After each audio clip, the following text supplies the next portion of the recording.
Eastern and Southern Kentucky. This is WYNT Mountain News at 11. Good evening, I'm Justin Case. When we cover stories about needle exchange programs, the social media reactions are typically very divided. Some see it as a way of cleaning up our communities and protecting our children. Others see it as a way of enabling drug users. As I learned today, 5 eastern Kentucky counties are taking the controversial idea one step further.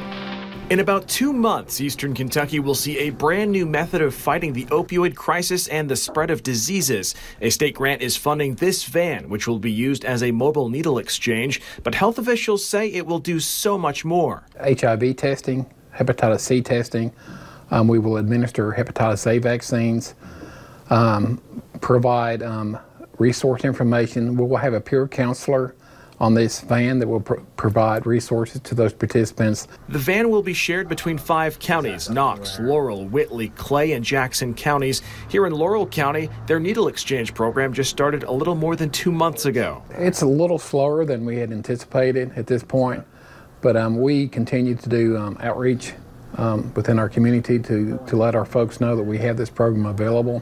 Besides letting people know the program exists, Mark Hensley says some of the things keeping drug users from coming to the program can be solved with a van. I think some of the barriers could be reliable transportation or just the fear of the program itself. The van, which will be called the Mobile Harm Reduction Unit, will spend 1 day in each county before moving to the next. Hensley says his team is now looking at the most effective places to set up and help users. We might establish 4 different locations within the county. Maybe try to hit the 4 corners of those rural areas. Taking the fight against drugs and disease to the front lines of the epidemic.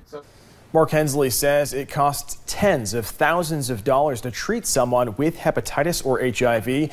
He says preventative measures like this are a fraction of the cost.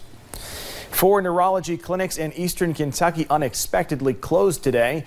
Those clinics are located in Belfry, Harold, Whitesburg, and Pikeville. Officials with multiple federal agencies, including the Drug Enforcement Administration, were seen walking in and out of the clinic carrying items. It is not known what those items were. I'm really surprised by this because he drug tests regularly. He brings you in for pill counts regularly. We talked with an employee of one clinic on the phone. She did not want to do an on-camera interview, but denied any wrongdoing and said this is just a standard investigation. According to the employee, the DEA received an anonymous tip, and it is protocol to follow up. The clinics are scheduled to reopen tomorrow morning. A drug arrest in Irvine, Kentucky leads to an officer overdosing after being exposed to drugs at that home. Narcan was used on Captain John Sterniolo twice. Luckily, he's feeling much better today. He says he just drew the short straw.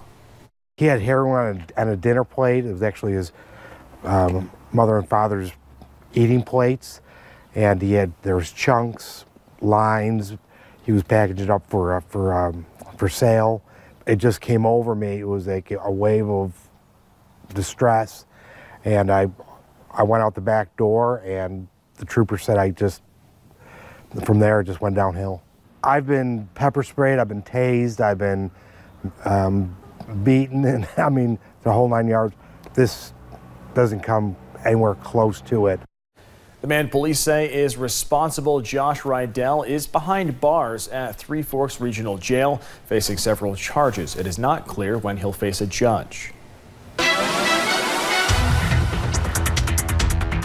Well, our Monday is off to a soggy note. It was that way, and now the good news is scattered rain chances slowly ending. Let's take a look at today's Mountain Almanac, and then we'll take it to Pinpoint Doppler. 58 for today, still 3 degrees below where we should be, and the low side of things warmer thanks to that cloud cover. When you look at the last 10 days, it's been the up and down roller coaster pattern that you would expect for spring. 72, the warm one on March 24th there, and that has been the trend for the last 10. Good news is more 70s are expected. Right now, it's the cooler weather winning out. You look to the northwest, that's where you see the 40s up in Moorhead and Lexington and Richmond and Danville.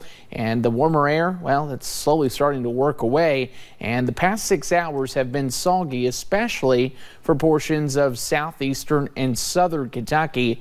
As those rain showers continue to linger through, we will see most of these coming to an end by tonight and clearing out for your Tuesday. So today's headline's pretty simple. Rain Monday for today, anywhere from 1/4 of an inch to 1/2 an inch. We will begin to clear slowly, and when it's all said and done, this week actually looks quite nice. We'll tell you why, Justin, coming up in a few short minutes. Andrew, thank you. Hazmat teams were called to the Federal Corrections Institute in Manchester today. This after 3 staff members were taken to the hospital after they reportedly fell ill. We are told all 3 workers were in or near the prison's mailroom. We do not know their condition or names at this time. The hazmat teams are reportedly testing the area for biological substances. The prison houses around 1,000 male inmates. A Laurel County man died in a bicycle crash, police say, on Sunday night. Around 9:30, Charles Lee Johnson of East Bernstadt was hit by a pickup truck while riding his bike on the Kentucky Highway 490 roadway. Police say, unfortunately, they feel the crash could have easily been prevented if bicycle safety precautions had been used. You have to watch out for the other person because you got a vehicle versus bicycle, and the vehicle's going to always win. There have been no charges filed at this time.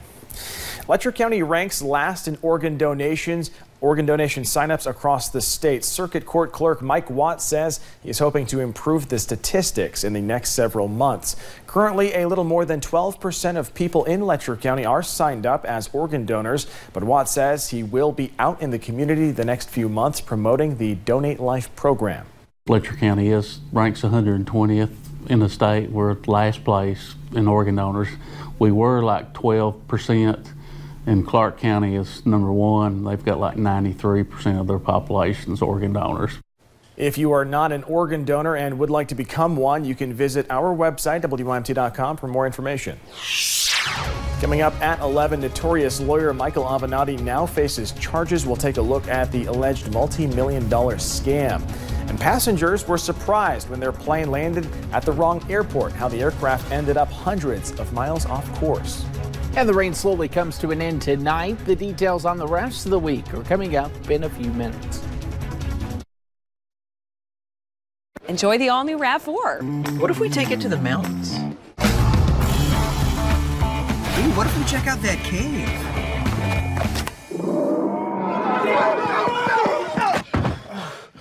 What if somebody else made a suggestion? Yep.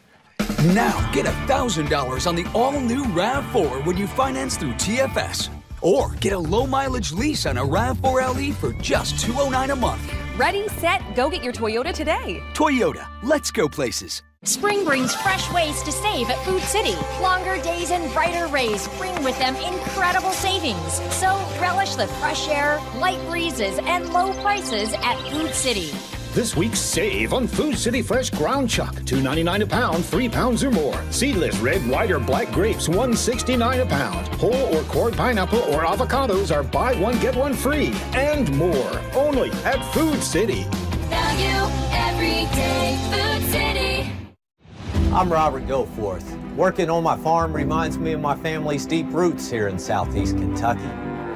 Robert, why are you running for governor? Sandy, it's time we have a governor from Kentucky and Main Street, not New England and Wall Street. As governor, I'll never turn my back on Kentucky's hard-working families. It's time we had a governor from Kentucky, for Kentucky. There you go. Come here. Vote Robert Goforth, a bold, conservative leader. I've always loved being a doctor. I think it's an advantage to have someone in town who knows how to treat regular cardiology. You find out that there's a human being around that heart. There is an extreme need to provide compassionate general cardiology. It's always better to be closer to home. My name is Dr. Adnan Bhopalwala. Dr. Chip Uricchio. I'm Dr. Tom Passo. I'm a cardiologist at ARH Whitesburg. We are one heart. If you need to be treated for pneumonia, would you go to a dentist? Would you have a CPA pull your teeth? Of course not. Yet time and time again, I see lawyers who handle immigration, criminal defense, and bankruptcy say, by the way, we'll handle your accident case too. Our lawyers handle only one thing and one thing